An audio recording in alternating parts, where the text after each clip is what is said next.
नमः। श्रीमन्नित्यनिकुञ्जविहारिणे नमः। श्रीराधा कृष्णाभ्यां नमः। श्री सद्गुरुयुगलचरणकमलेभ्यो नमः। श्री उमामहेश्वराभ्यां नमः। श्री सीतारामयुगलचरणकमलेभ्यो नमः। श्रीवायुपुत्राय नमः। श्रीपुराणपुरुषोत्तमाय नमः। श्रीभागवतभूषणाय नमः। सर्वेभ्यो देवेभ्यो नमः। सर्वाभ्यो देवीभ्यो नमः। श्री शालिग्राम भगवान विजयते तरा। गुरुर्ब्रह्मा गुरुर्विष्णु गुरुर्देवो महेश्वरः। गुरुर्साक्षात् परं ब्रह्म तस्मै श्री गुरुवे नमः। तस्मै श्री गुरुवे नमः। अखण्डमण्डलाकारं व्याप्तं येन चराचरं तत्पदं दर्शितं येन तस्मै श्री गुरुवे नमः। तस्मै श्री गुरुवे नमः। व्यासं वसिष्ठनत्तारं शक्तहि पौत्रमकल्मषं पराशरात्मजं वन्दे शुकतातं तपोनिधिम्। व्यासाय विष्णुरूपाय व्यासरूपाय विष्णवे नमो वै ब्रह्मनिधये वासिष्ठाय नमो नमः। वासिष्ठाय नमो नमः। अचतुर्वदनो ब्रह्मा द्युर्बाहुर्परो हरिः अभाललोचनः शम्भुर्भगवान् बादरायणः। भगवान् बादरायणः। वन्दे वन्दारुणिन्दरभूषणनन्दनन्दम् आनन्दसन्दोहरबन्धुरं सिन्दुराननम् लम्बोदरं परमसुन्दररक्तदन्तं रक्ताम्बरं त्रिनयनं परमं पवित्रम् उत्तद्दिवाकरकराज्वलकायकान्तम् विघ्नेश्वरं सकलविघ्नहरं नमामि। विघ्नेश्वरं सकलविघ्नहरं नमामि। सच्चिन्तयेत भगवत चरणारविन्दम् वज्राङ्कुशध्वज सरोरुहलाक्षणाढ्यम् उत्तुङ्गरक्तविलसनखचक्रवल्लजोत्साहिराः तमहितमदाद्यतमिदमद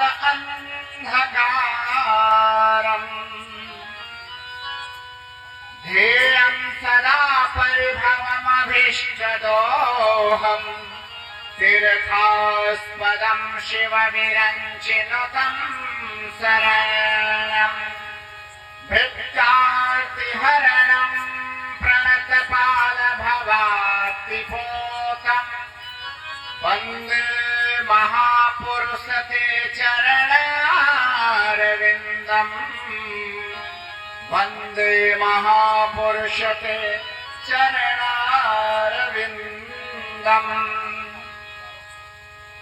मौलो बाहुजुषे मनोज्ञवपुखे पद्मोसलचक्षुषे कालीवाहिरुखे सलीलजनुखे नव्याहवा त्वाहिगे गोपीतोषपुखे पयोदधिमुखे नीपाग्रसादेशुखे जिष्णुः साख्यमुखे युखे प्रणतयः कृष्णाय कंसद्विषे कृष्णाय कंसद्विषे मायारन्तरि पार्थयन्तरि सुराधो स्वदिशाहन्तरि त्रासत्रातरि धर्मदातरि दयादानव्रतस्थातरि पद्माभरतरि पञ्चबाणपितरि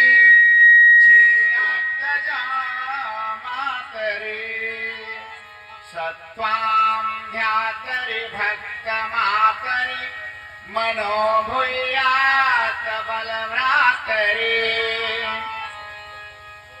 यन्नाम प्रथमाक्षरं विजयते भानौ द्वितीय अक्षरम् नित्यं वेत्यति सद्गविन्द्रवदनम् भूत्वा विवर्णद्वयम् रामो रावणमाजघान समरे शम्भो शिरश्चारिणी सा सर्वाक्षरमालिनी विजयते भाग्याय भागीरथी भाग्याय भागीरथी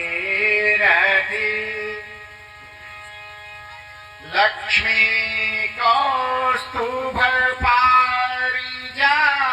पारिजातकशूरा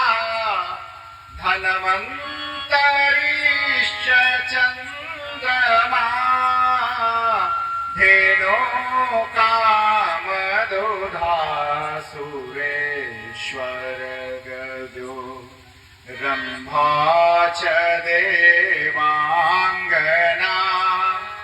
अश्वः सप्तमुखो विषं हरिधनु शङ्खो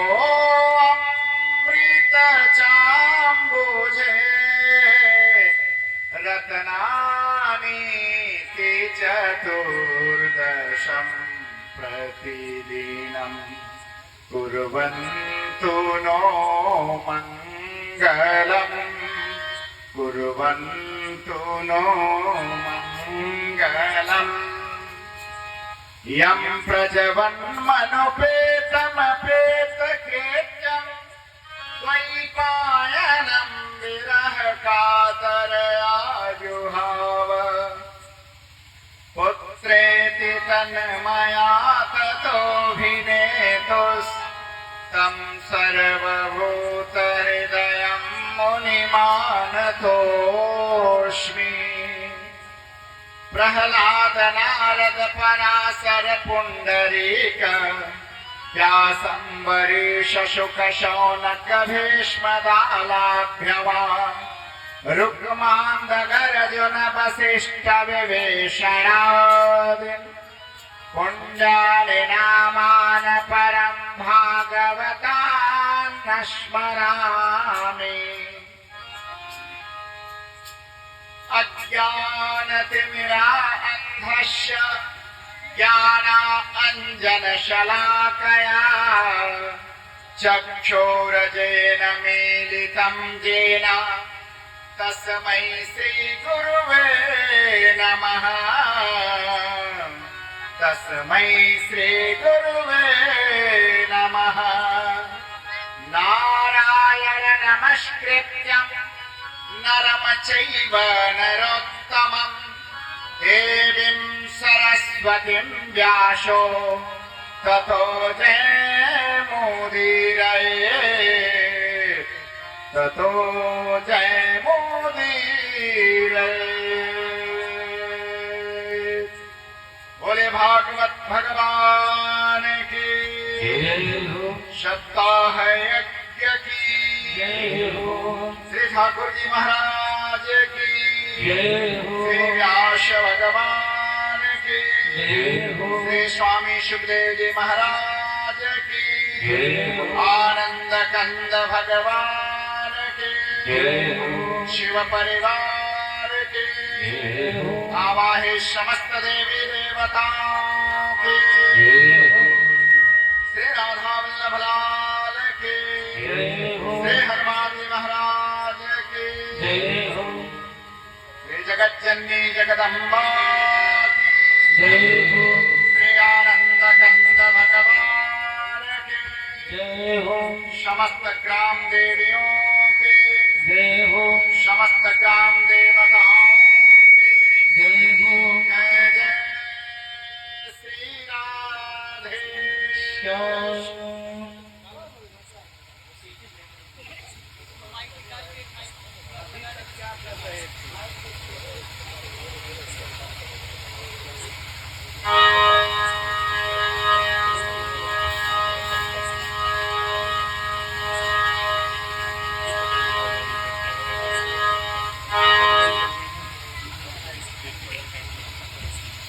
धर्म पत्नी कहाँ है?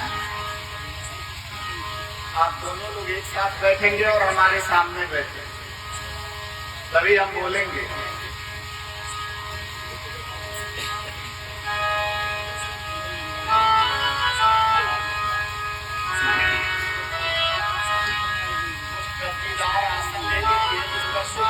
आप लोग बैठ सकें और आप लोगों का जो शरीर वस्त्र होगा जिससे ग्राम उल्लंघन कराते वो कहाँ है?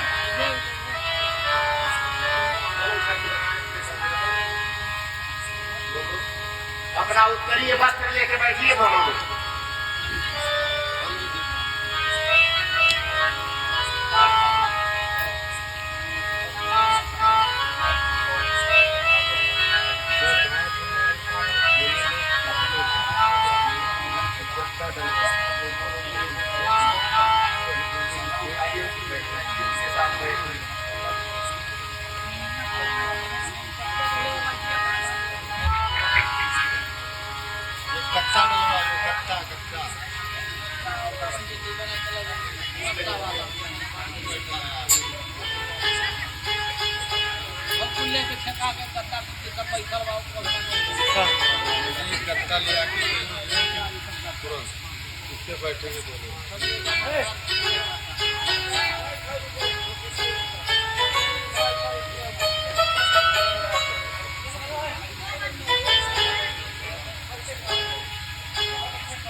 बहुत जब भगवान की कृपा होती है तो प्राणी भगवान को सुनने के लिए उद्धृत होता है।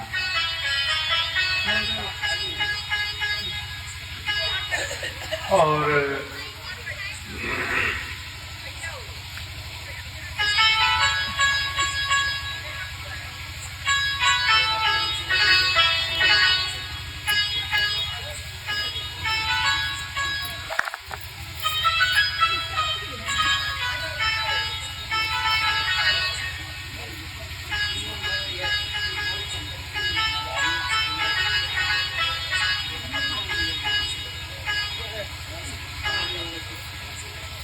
स्थिर हो गए अब आप लोग? हाँ, ठीक ठीक।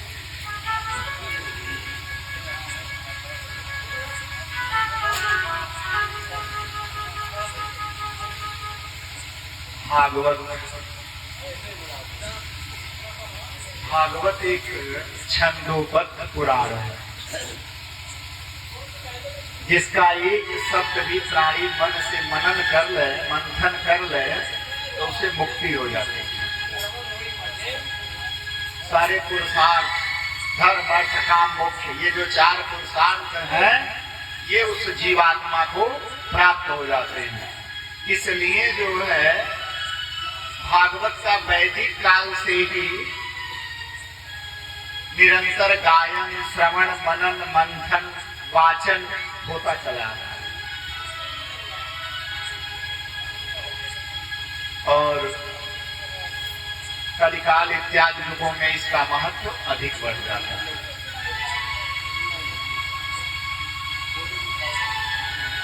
पितरों की विशेष कृपा, दिवंगत आत्माओं की कृपा और सबसे बड़ी बात कि भगवान की कृपा जब इकट्ठी होती है तो मनुष्य के हृदय में पुण्यात्मक भाव जागृत होता है और जब वह पुण्यात्मक भाव जागृत होता है तभी वह भगवान भागवत को सुन पाता है। भागवत जी पढ़ाते हैं और भागवत जी को सुन पाते हैं। इसलिए भागवत, गंगा ये दुर्लभ है, क्योंकि मनुष्य सामर्थ्यवान होते हुए भी नहीं सुन पाता। अगर ईश्वर की इच्छा नहीं होती है तो बहुत धनिक लोग पड़े रहते हैं और नहीं सुन पाते। भागवत में 4 अक्षरों के, 4 अक्षर वर्णों के समूह से भागवत बनता है।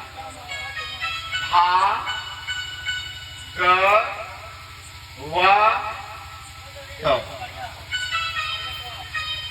ये 4 जब इकट्ठा होते हैं तो भागवत बनता है। इन जो भागवत का नाम है भागवत,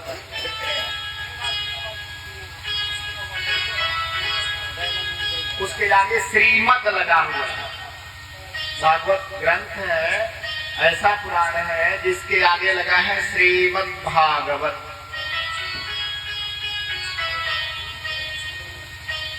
श्री मने होता है लक्ष्मी, मद मने उनका अहंकार, उनका बल, उनका तेज। तो लक्ष्मी का अहंकार, बल और तेज कौन है? तो उनके पति भगवान विष्णु। और भागवत, भागवत, भागवत के विस्तृत वर्णन आते हैं।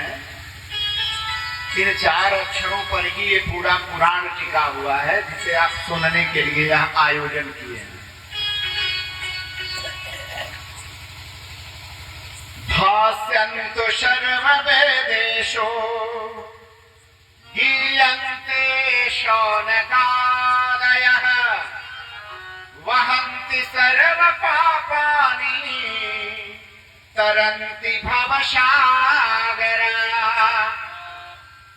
अर्थात भाष्यन्तु सर्ववेदेषु, जिस पुराण में सारे वेदों का भाष्य निहित हो, सबका अर्थ जिसमें हो।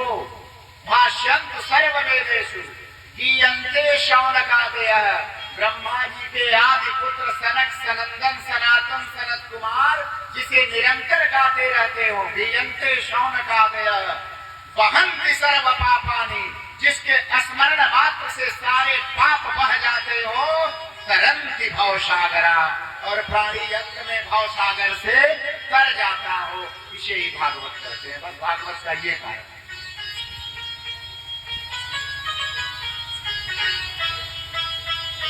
इसलिए भागवत महती है, आग्रह की आवश्यकता होती है। जिस प्रकार गंगा इत्यादि नदियां अपने मौज में निरंतर बहती रहती हैं, और ये सबको पता है कि गंगा पापन शशि तापन, गंगा हमारे पापों को हर लेती है, चंद्रमा हमारे ताप को हर लेता है, लेकिन हमें अपने जीवन का ज्ञात नहीं है कि यह जीवन कब भूल जाएगा। फिर भी दिन रखते हैं कि अमावस्या को चलेंगे, अगले साल मेला लगेगा, चलेंगे नहाने गंगा जी।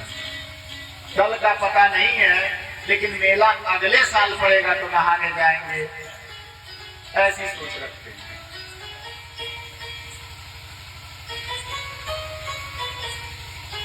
जबकि भगवान कहते हैं कि प्राणी के साथ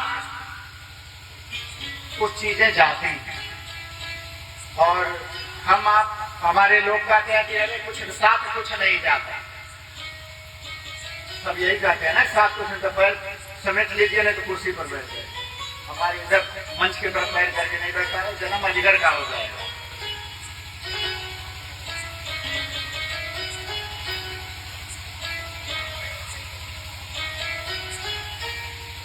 लोग कहते हैं कि साथ कुछ नहीं जाएगा, खूब जाता है ऐसा।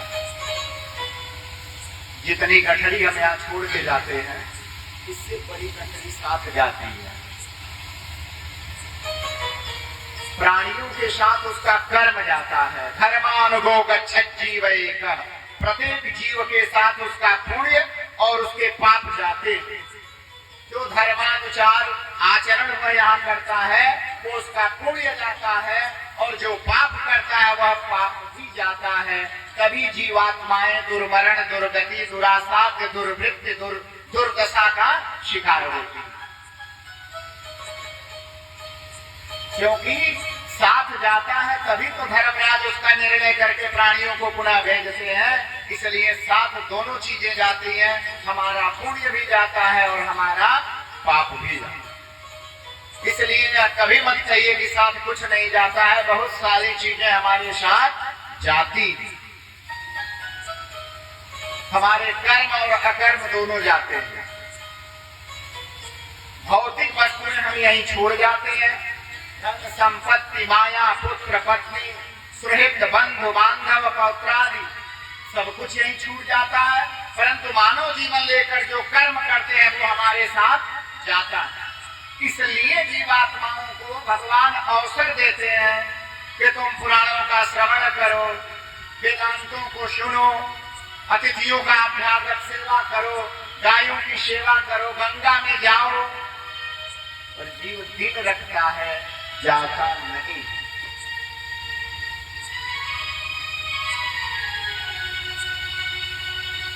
तो बहुजन्मार्जित सम्मार्जितेन पुण्येन उपस्थित जेन कारणेन बहवः प्रशस्तादि पित्रादि प्रसन्नता ते पित्रादि अनुगन्तान ते भागवतं पुराणं श्रवतित कर्णपुटेन सम्मार्जितेन समाहितेन हृदयेन आंदोलितानि। बहुत जन्मों के पुण्य इकट्ठे हो जाते हैं और पित्रादिगण प्रसन्न होकर अपने वंशधरों को उद्वेलित करते हैं, तो प्राणी भागवत इत्यादि पुराणों के श्रवण के लिए उद्धित होता है, और वह पुराण हमारे कानों के माध्यम से हृदय में पहुंचते हैं। क्योंकि भगवान आज तक किसी के आंखों से नहीं प्राप्त हुए हैं। आप जब आत्मचिंतन करेंगे आप लोग तो बड़ा आश्चर्य होगा कि भगवान किसी को आंखों से नहीं मिलते हैं। भगवान जब भी मिलते हैं तो कानों से मिलते हैं, आंखों में छेद नहीं होता है। आंखों में छेद हो जाएगा तो आंखें देखना बंद कर देंगे, और कानों में छेद होता है, छिद्र होते हैं। कर्णपुटेन समाहितेन, और कानों से सुनी हुई शब्दावली हमारे हृदय तक पहुंचती है, और हृदय में ही ईश्वर होता है। इसलिए हम अपने सम्मानित जनों के लिए माता, पिता, गुरु, अध्यापक, देवता, भागवत इत्यादि ग्रंथों में, कथानकों में जब जाते हैं तो झुक के प्रणाम करते हैं इसलिए ईश्वर यहां नहीं होता, ईश्वर यहां होता। ईश्वर का स्थान हमारे हृदय में है और हृदय से सिर की दूरी 1 फुट हो जाती है। तो जब तक हम 1 फुट झुकेंगे नहीं, तब तक ईश्वर का दर्शन, स्पर्श, आशीर्वचन नहीं होगा। इसलिए सनातन धर्म में एक परंपरा थी कि हम अपने श्रेष्ठ जनों को झुक के अभिवादन करते, क्योंकि प्रत्येक जीवधारी के हृदय में आत्मा होती है और उस आत्मा में परमात्मा निवास करता है, और उसी परमात्मा तत्व का अभिनंदन ही है जिसे हम प्रणाम करते हैं या नमस्कार करते हैं। इसलिए आप किसी मनुष्य को प्रणाम नहीं करते, आप जिस किसी को भी झुक के प्रणाम करते हैं उस आत्मिक सत्ता को प्रणाम करते हैं, क्योंकि आप जो कथा सुनने जा रहे हैं वह भगवान वसुदेव की कथा है, और वसु नाम है इंद्रियों का, और देव अर्थात स्वामी। इंद्रियों का स्वामी क्या है? तो प्राण है। प्राण शरीर में है तो इंद्रियां काम कर रही हैं, प्राण नहीं रहेगा तो नहीं काम करेंगे। तो वसुदेव, वसु नाम इंद्रियों का, देव अर्थात प्राण, वसति प्राणी नाम हृदय सा वासुदेव। समस्त प्राणियों के हृदय में निवास करने के कारण ही भगवान को वासुदेव कहा जाता है।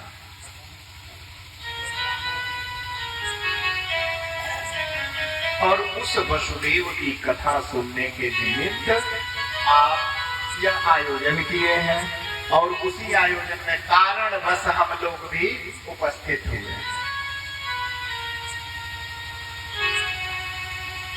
तो आप भगवान को सुनने के लिए आए हैं। सुनने के लिए भगवान आपसे कुछ मांगते नहीं हैं। भगवान ये मांगते हैं कि तंद्रा में रहो, चैतन्य रहो, आलस्य मत करो। आपके घर पर यज्ञ हो रहा है ना, भागवत यज्ञ है, और यज्ञ में आलस हो जाए तो यज्ञ गड़बड़ा जाएगा। इसलिए अब ये यज्ञ 9 दिन चलेगा तो 9 दिन किसी को आलस नहीं होना चाहिए, किसी को बहुत नींद नहीं आनी चाहिए, किसी को क्रोध नहीं आना चाहिए।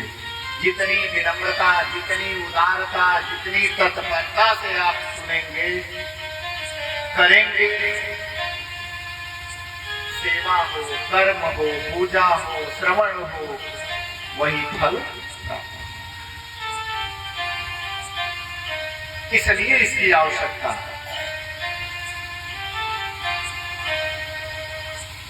तो भागवत का महत्व क्या है शाब्दिक रूप से, ये मैंने आपको बताया। भागवत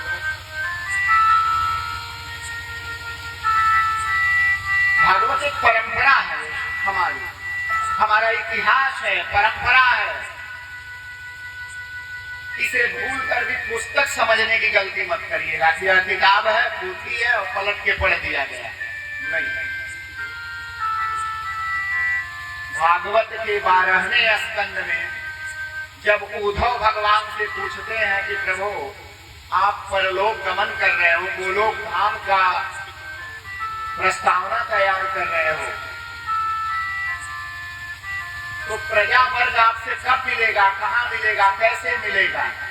विद्वान पुरुष आपको कहां ढूंढेंगे? प्रभु मैं आपसे कहां मिलूंगा? तो भगवान ने 2 स्थान बताए।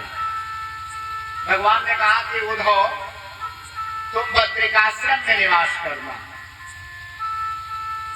और जब भी मुझसे मिलना हो तो 2 स्थान ऐसे रहेंगे कलयुग में जहां मैं तुम्हें मिल जाऊंगा। पहला भगवान ने कहा कि व्यास जी की लिपिबद्ध की हुई भागवत पुराण, उन्होंने कहा कि भागवत ही मेरी निवास स्थली है। और दूसरा गिरिराज गोवर्धन, मथुरा जनपद में गोवर्धन तहसील है, और वहां जाएंगे तो 21 किलोमीटर 7 कोस में फैले हुए भगवान गिरिराज पर्वत है, जो भगवान के ही स्वयं रूप है। 10वें स्कंद में जब पहुंचेंगे तो आपको उनकी कथा सुना देंगे। तो वो गिरिराज भगवान स्वयं भगवान के विग्रह है। इसलिए भागवत जो है स्वयं भगवान का स्वरूप है, न कि पुस्तक है। इसलिए आचार्य जी लोगों ने कहा कि भागवत जी की आरती करिए, उनका पूजन करिए, क्योंकि वह स्वयं मूर्तिमान भगवान है। विद्वान पुरुष अपने अपने अनुसार तर्क करते हैं, अपने अपने अनुसार कथा कहते हैं, सबका अपना अपना भाष्य है। क्योंकि भागवत के प्रथम पृष्ठ पर लिखा गया है, धनंजय हास कुशन परीक्षा शस्त्रावृताणां समरे परीक्षा आपत्ति काले गृहिणी परीक्षा विद्यावतां भागवते परीक्षा। धनंजय हाटक्सन परीक्षा, सोना असली है कि नकली है उसकी परीक्षा आग में जाने पर होती है। आपका सुराग उसे आग में डालता है और रगड़ देता है तो पता लग जाता है कि असली है कि नकली है। धनंजय हाटक्सन परीक्षा शस्त्रावृताणां समरे परीक्षा। आप कितने शक्तिशाली हैं, कितने अच्छे हथियार चलाते हैं, इसकी परीक्षा युद्ध भूमि में होती है। अपने घर तो सभी लोग बहस करते हैं, बॉर्डर पर जाने के बाद पता लगता है कि ये कितने योद्धा हैं, कितने वीर हैं, कितने मजबूत हैं। आपत्ति काले गृहिणी परीक्षा, पत्नी बहुत सुंदर हो, बहुत गुणवान हो, पर उसके असली गुण की परीक्षा आपकी विपत्ति में होती है कि वो साथ दे रही है कि साथ छोड़ रही है। तो आपत्ति काले गृहिणी परीक्षा और विद्यावतां भागवते परीक्षा, और विद्वानों की परीक्षा भागवत जी में हो जाती है।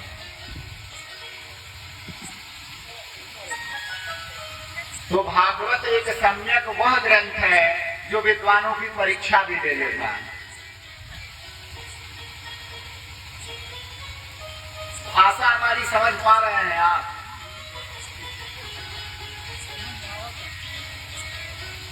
जहां न समझ में आए वहां हमको टोकिएगा, पूछ लीजिएगा, ये महाराज ये समझ में नहीं आया है तो हम उसे बता देंगे।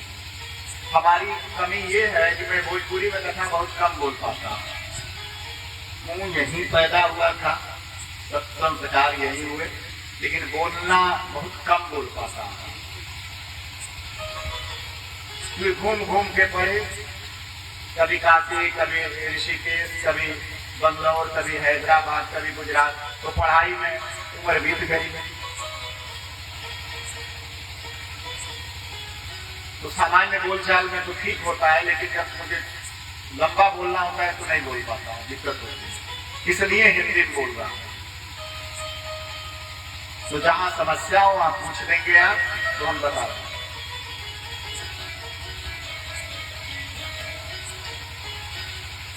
तो ऐसे भागवत महापुराण के श्रवण में प्रवेश किए हैं।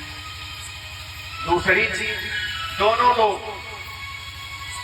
ध्यान पूर्वक सुनिएगा, क्योंकि मैं अगली बार जब बैठता हूं तो पिछली बार क्या सुनाया था पूछता हूं।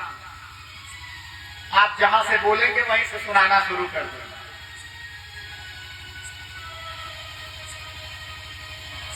अगर आप बोलेंगे कि हमें नहीं याद है तो हम भी बैठ के भजन गवाते रहेंगे इन लोगों से, इसीलिए फिर आए हैं कीर्तन करने। तो ये ध्यान रखिएगा, आए हुए जो आचार्य हैं, ब्राह्मण हैं, अतिथि हैं आपके, कोशिश करिएगा दोनों लोग कि उनकी सेवा अपने शरीर से हो जाए तो ज्यादा ठीक है।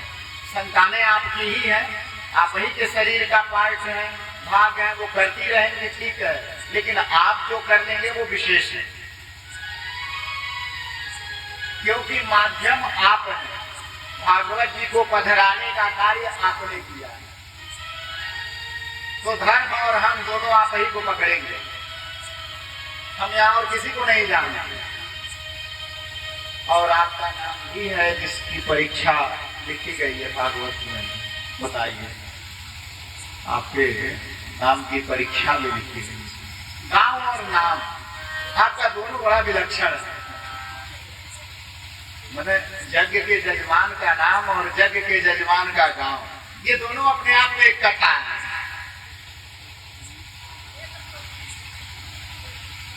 तो इस प्रकार भागवत जी में प्रवेश करते हुए बोले भागवत भगवान की।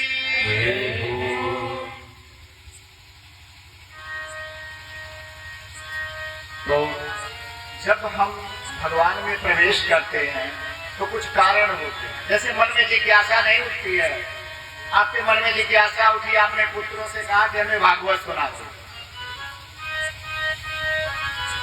भागवत का महत्व इतना है,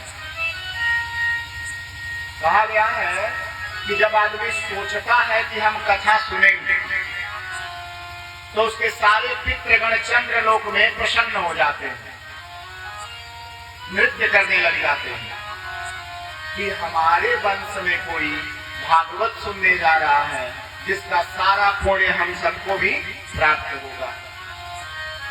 देवी पृथ्वी प्रसन्न हो जाती है, जागृत हो जाती है, इसलिए कि भगवान नारायण उनके पति हैं। भगवान बाराह ने ही देवी पृथ्वी का उद्धार किया था, इसलिए देवी पृथ्वी को बाराह पत्नी कहा जाता है।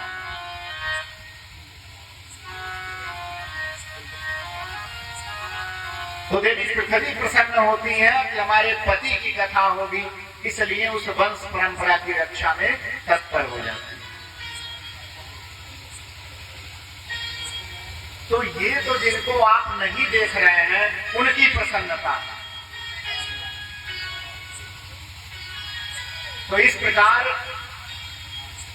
भागवतमय पुण्य का विग्रह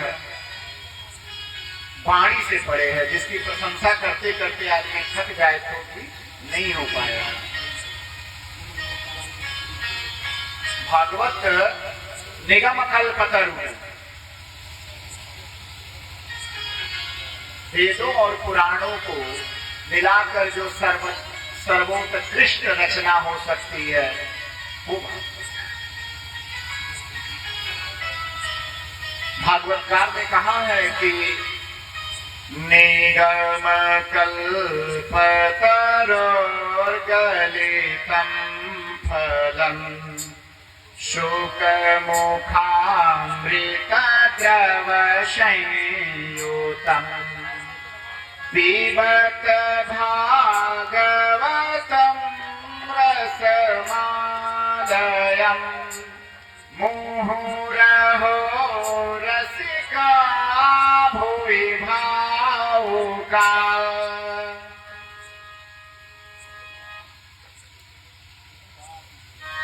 तोते पहले तोता बहुत आते थे, तो तोते जिस फल को काट देते थे, जिस आम को, अमरूद को, वो मीठा लगता नहीं। मतलब जो कहते तोता काट दिया है तो ये मीठा होगा, तो तोते के काटे हुए फल अधिक मीठे होते हैं। तो यह भागवत वर्तमान में जिसे हम लोग कहते सुनते हैं, यह वेद व्यास जी के पुत्र स्वामी सुखदेव जी के मुखारविंद से निकला हुआ है। और वो तोते के तरह, उनका नाम सुख है, सुख माने तोता होता है। तो तोते के मुख से निकलने के कारण यह भागवत अमृत के समान सरस है। तो भागवत में अब मन में प्रश्न उठता है लोगों के कि भागवत कैसे थे? अगर ये व्यास जी तक पहुंचा तो कैसे पहुंचा, क्या कारण था, क्यों पहुंचा? प्रश्न बनता है ना। तो और आज की भागवत कितनी यात्राओं के बाद पहुंची है। कतिपय विद्वान कहते हैं कि भागवत महाभारत का ही एक हिस्सा है। कुछ कहते हैं कि 3000 वर्ष पहले इसकी रचना हुई है। कुछ विद्वानों का मत है कि नहीं, महाभारत काल में रची गई।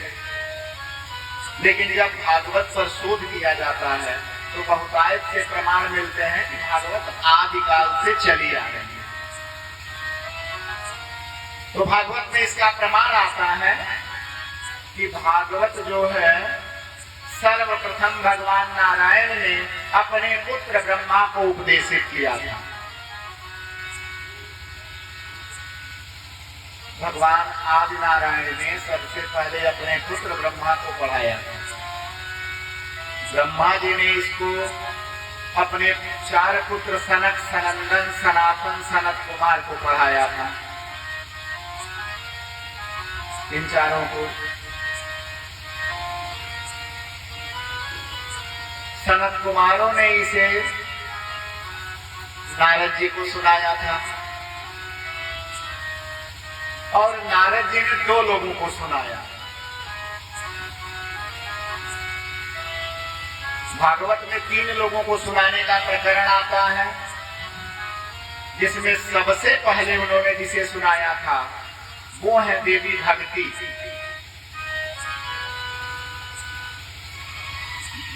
जिनके 2 पुत्र हैं, ज्ञान और वैराग्य, और उन्हीं दोनों को चैतन्य करने के लिए नारद जी ने सुनाया था देवी भक्ति को। और भक्ति के प्रकरण के बाद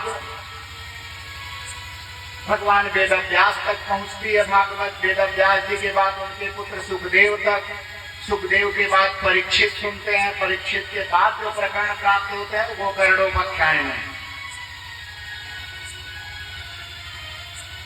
तो इस प्रकार भागवत की रचना जो है कलिकाल में परीक्षित तक पहुंचती है। तो आज भी जो श्रोता सुनता है कथा, उसे परीक्षित का ही स्वरूप माना जाता है। और इस पीठ को व्यास पीठ कहा जाता है। इसलिए इस पीठ की मर्यादा कहती है कि यहाँ बैठिए तो अच्छा वाचन करिए, सहजता से वाचन करिए।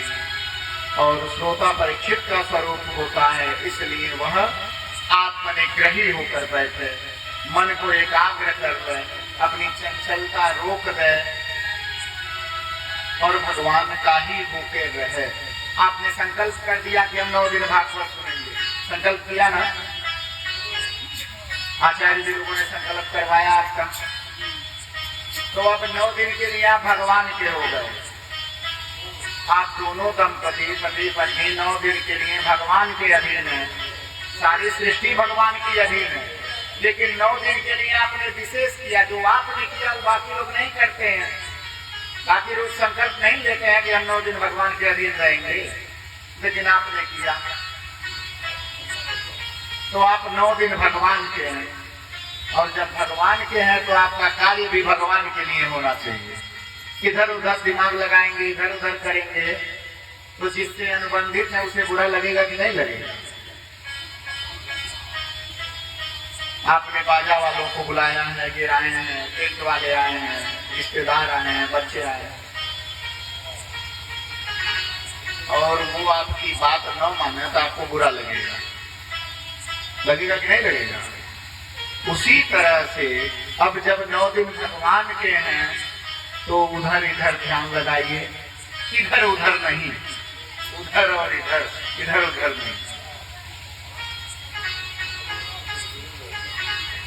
तो सफल रहेगा। तो आपको ये मैंने सुना दिया कि भागवत कैसे आया है। 4 युग हैं, रोज कहते तो हैं आप लोग, 4 युग हैं। सत्य युग, त्रेता युग, द्वापर युग और कलयुग, जिसमें हम सभी आए हुए हैं। ये युग जो चल रहा है ये कलयुग। चारों युगों के चार प्रधान तीर्थ हैं।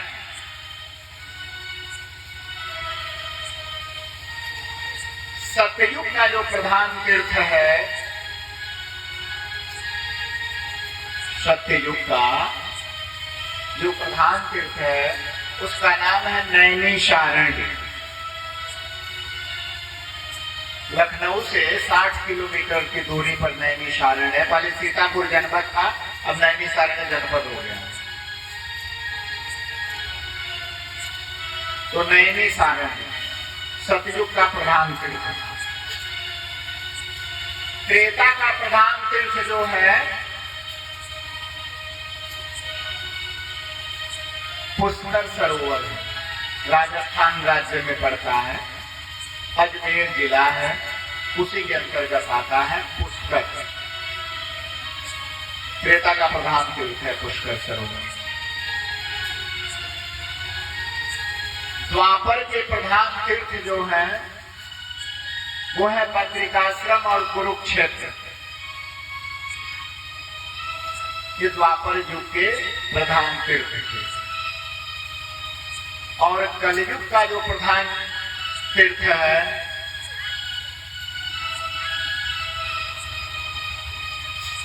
जगन्नाथपुरी। भगवान जगन्नाथ की जो पुरी है वो कलिकाल का प्रधान तीर्थ है। भगवान श्री कृष्ण की आत्मा वहीं निवास करते हैं। तो चारों युगों के चार प्रधान तीर्थ हैं। नैमिषारण्य में कलयुग का प्रवेश नहीं होता। नैमिषारण्य ऐसा तीर्थ है जिसमें कलिकाल का प्रवेश नहीं होता। इसलिए ऋषि महात्मा जितने हैं तो वो समय समय पर नैमिषारण्य में एकत्रित होते हैं, इकट्ठा होते हैं, वार्तालाप करते हैं। किस लिए? तो संसार के प्राणी कष्ट से मुक्त रहें, इसलिए ऋषियों का समागम हुआ है। नैमिषेशोतमासीनं भीवाद्यं महामतिं कथामृतारसस्वाद कुशलो शौनको ब्रवीत। एक बार सभी ऋषि नैमिषारण्य में विराजमान होते हैं और वहीं सूत जी आए हुए हैं। सभी ऋषियों ने सूत जी को घेर लिया और सूत जी को जो है घेर कर कहते हैं कि हम लोग आपसे कुछ सुनना चाहते हैं, हम लोगों को कुछ सुनाइए। तो कहते हैं कि क्या सुनोगे, क्या सुनाओ? उन्होंने कहा महाराज यह कलिकाल जो है जन जन में प्रवेश कर जाएगा और कलयुग में व्यवस्थाएं छिन्न भिन्न हो जाएंगी, अनाचार दुराचार बढ़ जाएगा, जिसके प्रभाव से प्राणी अल्पायु हो जाएंगे, छोटी आयु और रोग से ग्रसित प्रजा होगी। सारी प्रजा किसी न किसी बीमारी रोग व्याधि से ग्रसित हो जाएगी। बड़ा ही पीड़ाकारी काल होगा। कैसे बचा जाए, जीव अपने को कैसे बचा पाए, इसके बारे में कुछ बताएं। उन्होंने कहा देखो तुम लोगों का प्रश्न तो बहुत पवित्र है, इस विषय में मैं तुम्हें उपाख्यान देता हूं। उदाहरण, उपाख्यान मतलब उदाहरण। तो कहते हैं कि बताएं। उन्होंने कहा कि देखो एक प्रसंग आता है, सुधा कुंभं गृहीत्वैवां देवास्तत्र समागमम्। एक बड़ी विलक्षण घटना घटी।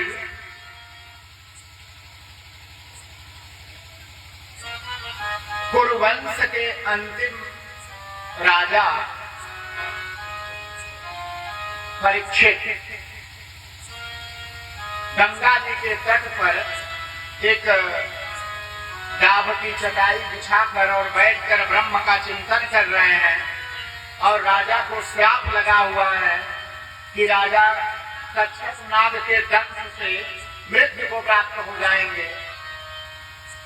और उसी खेत में राजा गंगा के तट पर बैठे हुए हैं और राजा को भगवान भागवत की कथा सुनाने के लिए स्वयं स्वामी सुखदेव जी महाराज आ रहे हैं।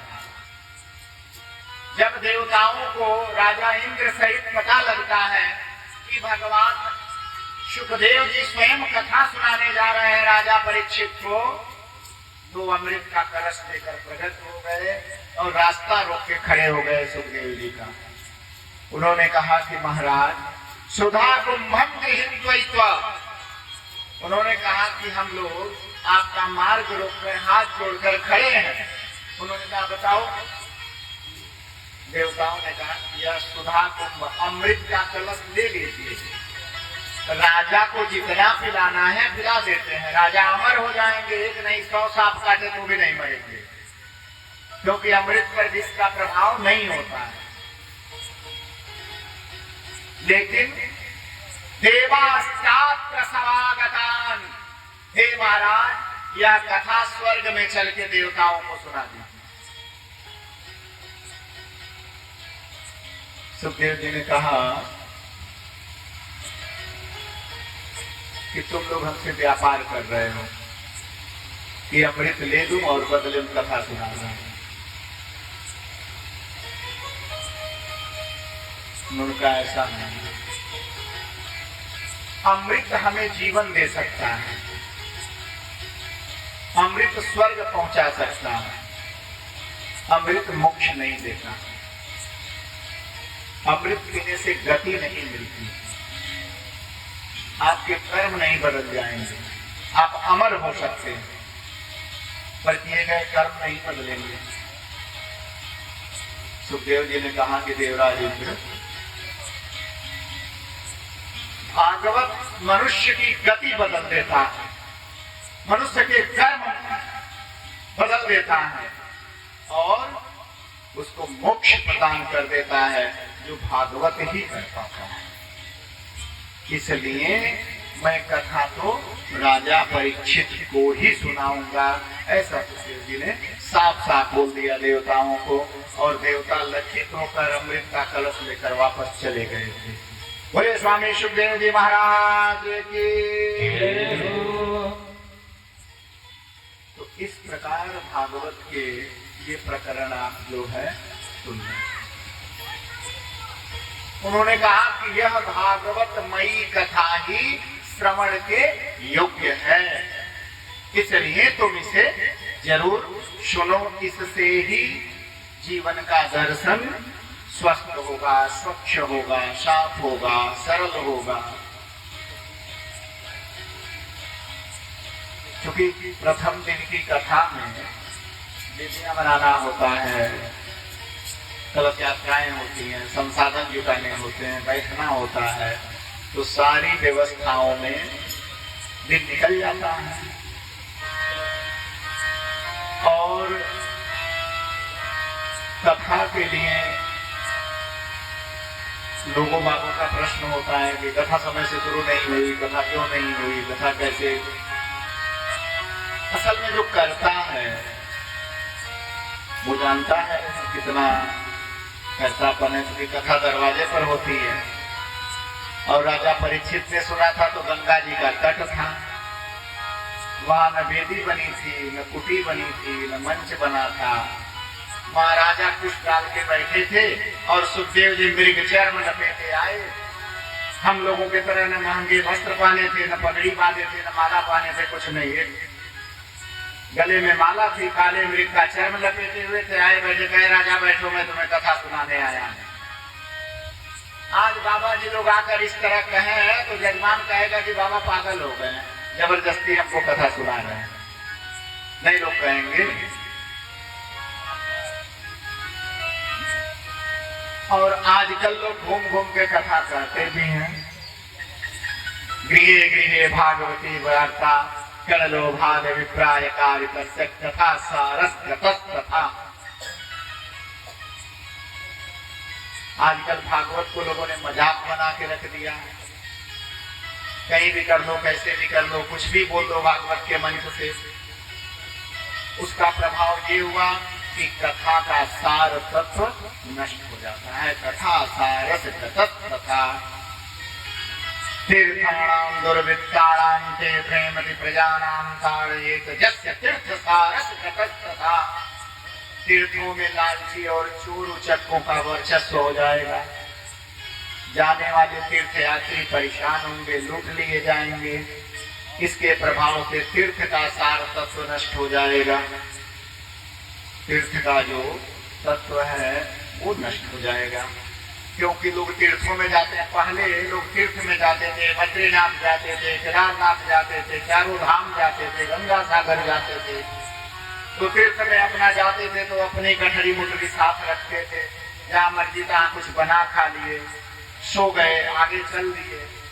अब तीर्थ में लोग जाते हैं तो होटल पहले बुक कर देते हैं फोन पे, सारी लग्जरी सुविधा होती है। और पढ़ते ये है कि फला ऋषि ने इतना तपस्या किया तो भगवान प्राप्त हुए, प्रहलाद ने इतना तपस्या किया, गोपियों ने इतना तपस्या किया। भाई सबने तपस्या किया तो भगवान मिले। अब मुझे नहीं लगता है कि होटल में सोने वाले और होटल में खाने वालों को किसी को भगवान मिले। आधुनिक युग में भी ऐसा किसी को मिले नहीं। हम वृंदावन ही रहते हैं और वहां भी ऐसी घटना नहीं आज तक आई कि होटल में भगवान किसी से मिले हैं। बिहारी जी भी वहीं रहते हैं, मंदिर उनका वहीं है, जमुना जी वहीं है, राधा वल्लभ जी वहीं है, राधा गोविंद दामोदर वहीं है, राधा वल्लभ हैं, रंग जी हैं, कात्यायनी हैं। पर भगवान होटल में मिलने नहीं जाते हैं। जो आता है उछल के जाता है, धक्का खाते हुए लाइन लगा के भीड़ में भगवान के सामने जाता है।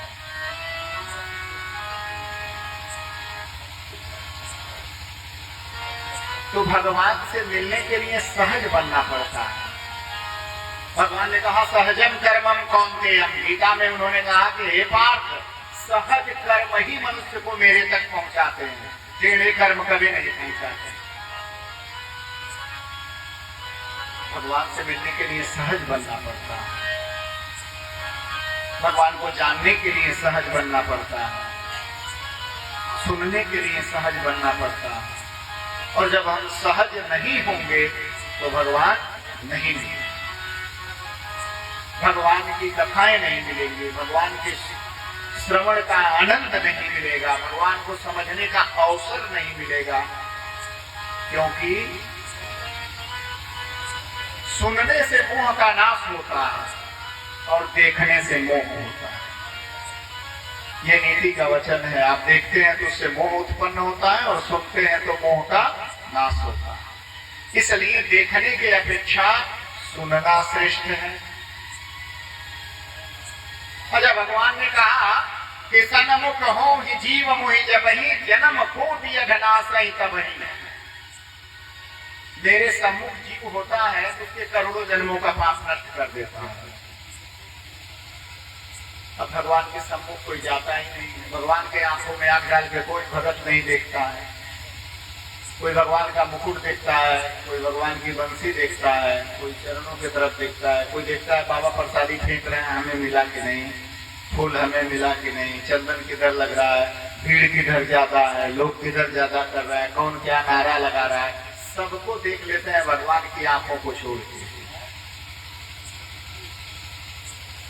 भगवान के सम्मुख होने गए थे, सम्मुख नहीं हुए, बाकी सब कुछ करके चले आए।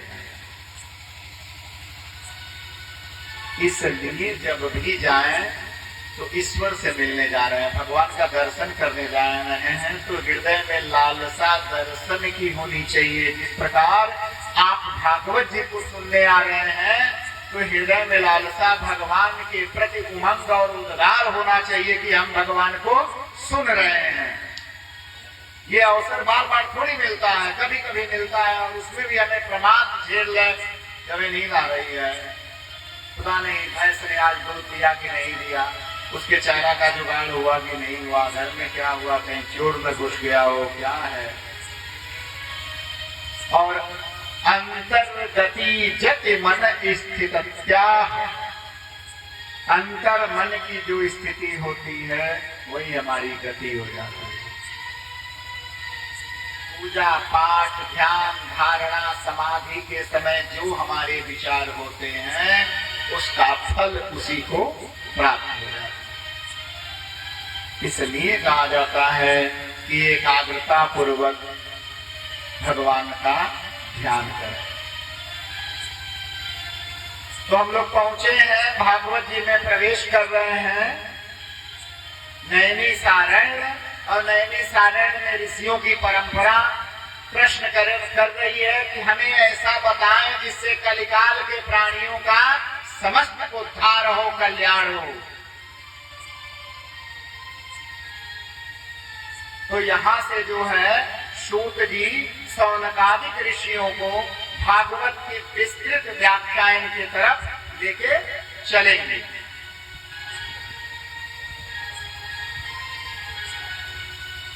तो हम भी लेके चलेंगे और लेके चलेंगे तो मध्याह्न हो जाएगा, रात को 12-1 बज जाएगा। तो आप लोगों को जिज्ञासा बनी रहे, इस अवस्था में छोड़ते हुए चाहूंगा कि आरती करते हैं, भजन करते हैं और आज की कथा यहीं विश्राम करेंगे। कल आपको जो सुनाएंगे, जो भागवत में प्रकरण प्राप्त होंगे, उसमें होगा ज्ञान वैराग्य और देवी भक्ति का चरित्र, जिसको स्वामी सूत जी ने शौनकादिक ऋषियों को सुनाया, उनके प्रश्नों का उत्तर दिया। उसके बाद गोकर्णोपाख्यान, परीक्षित का जन्म, कलयुग का निग्रह और ऋषियों के श्राप के कारण सुखदेव जी का आना और कथा श्रवण कराना, ये प्रकरण कल के विषय है। तो आज मैंने कहाँ विश्राम दे रहा हूं ये याद रखिएगा आप दोनों लोग, क्योंकि कल आप पूछेंगे और कल आप लोग भी सारा कार्य समय पर निपटा के अपना समय से पहुंच जाएंगे, तो कथा का आनंद रहेगा। हम तो आपको सुनाने आए तो सुनाते रहेंगे, परंतु भागवत के बारे में विलक्षणता यह है कि भागवत आयोजक एक व्यक्ति होता है जो श्रवण करता है, परंतु उसका लाभ अंतरिक्ष, भूमि और भूमि के नीचे के जीवों को भी प्राप्त हो जाता है, क्योंकि जहां तक वक्ता की आवाज जाती है और जो भी एकाग्रता पूर्वक इसको सुनता है उसको भी वही फल प्राप्त होता है भागवत का। ऐसा भागवत में ही लिखा गया है, कल ही आएगी ये कथा। तो ये व्यापक और विस्तृत फल स्तुति है भागवत के बारे में। और भगवान भागवत के तरफ से मैं आप लोगों को जो है यह कहना चाहूंगा कि भागवत जी को सहजता से, सहृदयता से सुनिए, क्योंकि आज का प्रकरण बढ़ाने पर पूरी रात निकल जाएगी, मुझे बैठने में कोई असुविधा नहीं है। तो इसलिए जो है मैं भागवत वाचन के लिए आया हूं, तो मेरा ये कार्य भगवान में डूब के कहता हूं, मुझे कहीं किंतु परंतु में नहीं जाना है। तो इसलिए कल से ऋषियों का प्रकरण शुरू करते हैं और भगवान का स्मरण करते हुए, ताली बजाते हुए आप लोग थोड़ा सा भगवान की भजन कीर्तन में थोड़ा करें, आगे बढ़ते हैं। बोले भक्तवत्सल भगवान की।